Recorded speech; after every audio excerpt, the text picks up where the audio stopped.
Thank you, sir. Thank you, Mayor. I'm going to go ahead and call the Urban Renewal Agency Board of the City of North Plains to order at 8:26 p.m. And with that, we will dispatch with the Pledge of Allegiance since it was done in the previous meeting. And so I'll now ask for a roll call of commissioners. Thank you. Chair Sheldon, Present. Vice Chair Martinez. Here. Commissioner Kendall. Here. Commissioner Lanahan. Here. Commissioner Papen. Present. Commissioner Smith. Here. And Commissioner Page is excused this evening. Okay, thank you. Okay, we're at number 5, our consent agenda, and on that consent agenda is a approval of the special session agenda, approval of the minutes from August 7th, 2023.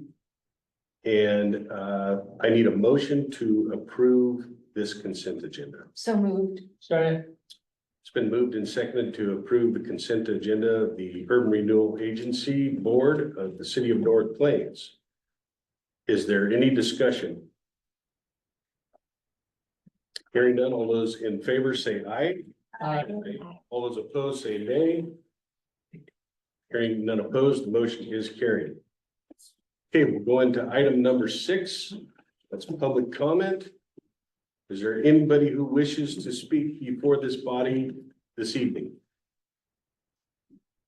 Nobody online, nobody in the audience. Okay, let the record reflect that nobody is in person or online to provide public comment. With that, we will move into our new business, which is our GOA, EPA, Brownfields grant application. And Mr. Reed. Thank you, Board President Sheldon. Thank you, Mayor. We haven't talked about the Glencoe Opportunity Area property in a little while, and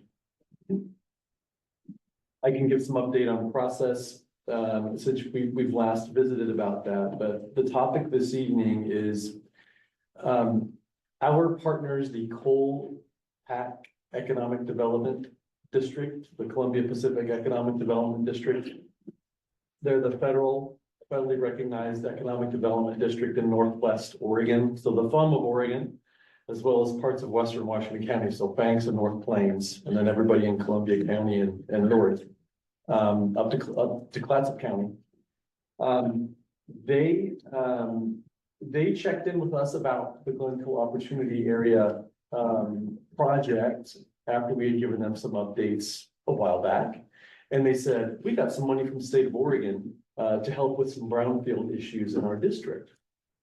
And I said, well, that's fantastic, because we're still trying to work through some very expensive soil disposal problems on this site. And so CoalPack has very graciously agreed out of nowhere, let us know, we're gonna pay for an environmental consulting company to apply for an EPA brownfields grant to actually pay for the cleanup cost for the Glencoe Opportunity Area property. Now, the EPA brownfields grant, it's a big federal program, nationwide, competitive, and Stantec is the consulting company, and they're one of the better firms nationally, actually, that goes out and professionally applies for grants that, finds opportunities, works with communities, and then applies for a grant for a project where a project has a lot of planning on it, documentation of the issues, and has already kind of gone through a lot of community process. And for nearly all the boxes, in fact, this project, the Glencoe Opportunity Area project, seems to have a pretty decent shot at a grant. We'll see. It's a big program. Don't hold your breath. Your lips will turn blue, is what my grandmother would say. So I'll give you the same advice. But the bottom line is that November 14th, is the deadline for Stantec on our behalf to submit an application to the federal EPA for a brownfield grant, probably on the order of, we haven't landed on the number yet, but it's going to be somewhere between $1 and $2 million, probably. And the purpose of those funds will be to pay for the the removal and hauling and disposal of the soil down, we'll take a look at the quoted engineering numbers. I can't remember how far down, the depth of the soil needs to be removed for clearing the property and to ready it for construction, for development. But it will be for covering the cost of taking all that soil and hauling it off to the Hillsborough landfill at cost. Now, as a reminder, we were moving forward with this project to include a grocery store with a grocery store committed to the extent that you can commit before you have a development agreement. But they were on board with a letter of interest. We had a brewery from the Oregon coast that was prepared to open a tap house of their beers and operate a food court. We had a national hardware store with the garden center committed on the other part of the property, and then a few different businesses kind of in the middle. All signed letters of interest, which means we're here, we're very much interested, we would like to negotiate to be part of this. It wasn't just, yeah, we'd like to be there. It was, kind of putting down some paperwork, the first step, really. And after all the planning that we did, our developer we worked with went out and got 5 different general contractor bids. As you may recall, we kind of went through a period of inflation, really pushing construction costs up 10, 12, 15% on quite a bit of different things, or more in some instances. So they went out, the developer went out and got 5 different general contractor bids to understand what the costs were, given that they were rapidly escalating.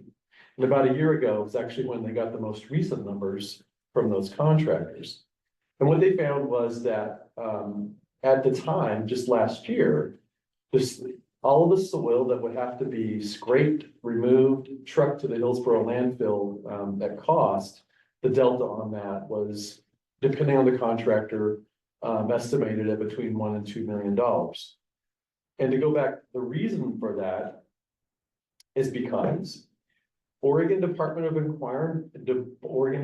Environmental Quality Standards for a site like this, the Glencoe Opportunity Area, that used to be an orchard, much of it.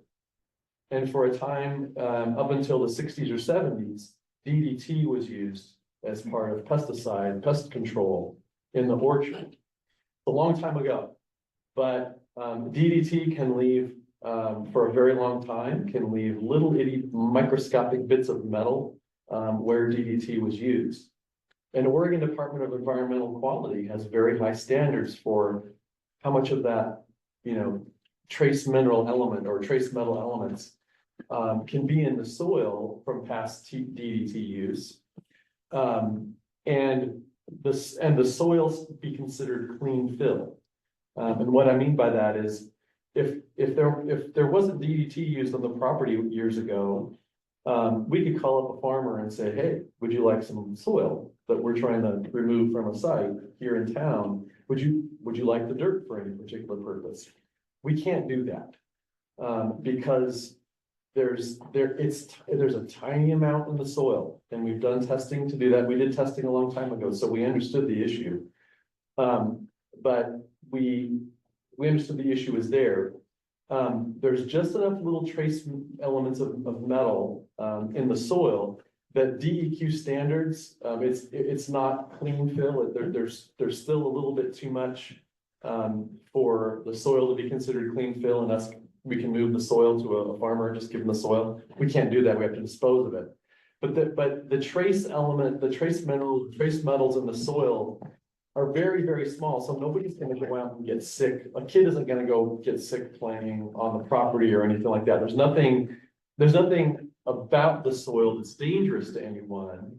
It's just that Oregon DEQ has very high standards for remaining little bits of trace mineral, trace metal in the soil. So we still have to haul all of that off.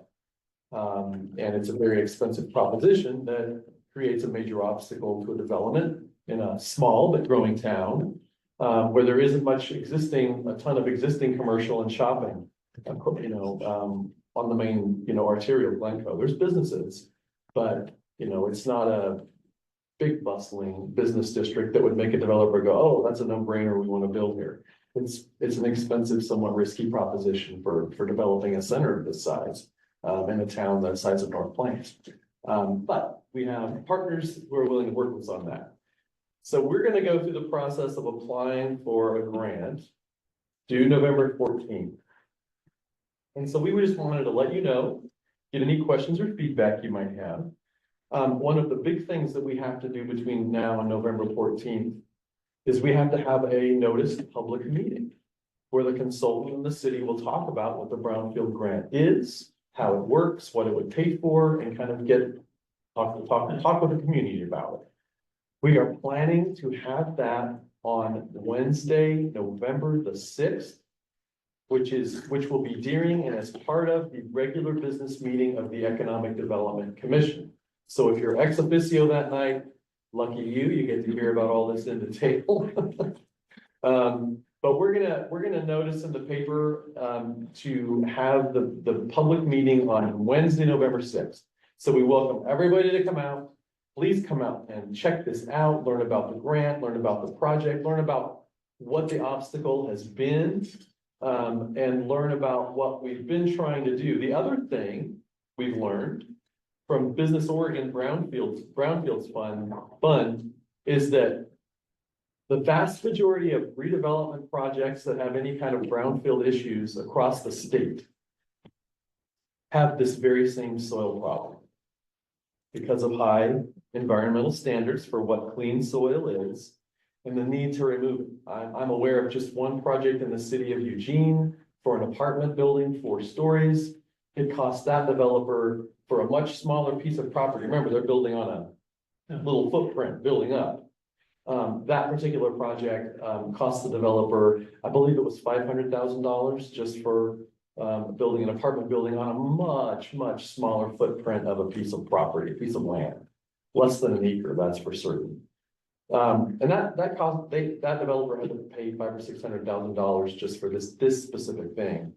So, and so the Oregon Brownfields Fund is increasingly hesitant to provide grants to pay for this because there's so many projects that they would need to be giving grants for. It's a difficult thing. So for this sort of thing, the Business Oregon Brownfield Fund has signaled to us, has told us, come to us, and if it's a feasible option for you, apply for a low interest, no interest loan to pay for soil removal. Well, that's still a loan, still money we have to pay back. There's no assurance that it would be no interest. There's no assurance that it would be anything that could be principal forgiven or something along those lines. So applying for a grant is a good choice for us because if we get it, then it didn't cost the city, didn't really cost the city anything other than time and effort, and Colpack is paying for the application process. I'm going to explore if we can work with Business Oregon on terms for what a loan or a no interest, low interest loan, or even a forgivable loan might be, if that's possible. With the knowledge that we're applying for a brownfield grant with the federal government, and if we win that, can we just pay off the loan, or how that might work? I don't know. But I want to explore that as well and bring that information back to you at a future URA meeting, if that's okay. I just don't have that information right now, but that's basically what's going on. But the big thing is the grant applications due the 14th, and we're going to talk about this at a public meeting on November 6th, Wednesday, at the regular EDC meeting. So with that, I'd be happy to answer any questions or chase anything down for you in the intervening time. Is there any questions? You know, if I may, you know how much dirt do they have to remove depth wise? I'm just curious what they're thinking. I would, Councilor Kendall, I would be more than happy to chase it down somewhere. I have the documentation of the 5 different general contractor quotes and what they quoted on, because the different contractors kind of quoted on what they felt was the amount of soil removal necessary. It wasn't the same with every contractor, and the cost of that soil removal kind of varied based on the volume. So if you don't mind giving me a little time, let me track that information down for you. Yeah. Well, we don't have to haul it back in. No, Pay for that. no, Heaven forbid. once it's gone, bye bye. Okay, no, I mean, new dirt. Oh, Oh, we don't have to pay for that too. that might be a little bit of it, depending on how the Okay. site gets done, and, yeah, we'll see, that's up to how the site's engineered. Thank you. You'll bring some of that back on the sixth. That, Oh, yeah, because that will be informing the grant application, Yeah. so we'll have that available. Wow. Any additional questions? We need to tear some of those buildings down before we get started on this project. Yes, we can't remove soil until the buildings are gone. And so very specifically, what I have to explore, Counselor Smith, Board Member Smith, this is the URA. my apologies. Commissioner Smith, thank you. I forgot we're in URA meeting, we haven't done it in a while. So my apologies, but, so Commissioner Smith, yes. I will be working with the consultant on, we'll be working on figuring out, can we include the cost of demolition of the buildings in the grant application, or is it very specifically for the brownfields issue? It's probably specifically going to be for the brownfields issue, which means we'll have to work with Business Oregon's brownfield fund on the demolition costs for removal of the buildings. And that brings up the point. The reason we would work with them is because back in April and May, we did work with Business Oregon Brownfield Fund on having all of the hazardous materials that were identified in the structures in those buildings. We had all of that abated. We had all of that stuff removed. So if you were to ask for a tour of the buildings now, there's no sheetrock inside. They've basically been stripped inside of pretty much everything. So they're kind of a hollow shell of a building. Most of them are inside. So demolition would probably have to be coordinated with Business Oregon. It's a fire department out there to burn it down. Well, if we can get fireworks, That's all. if we could get some fireworks too, that'd be great. That's an air quality issue. Unfortunately. Okay, is there any additional questions? Hearing none?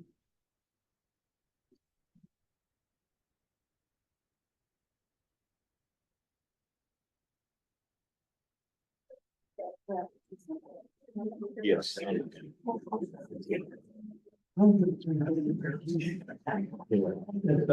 and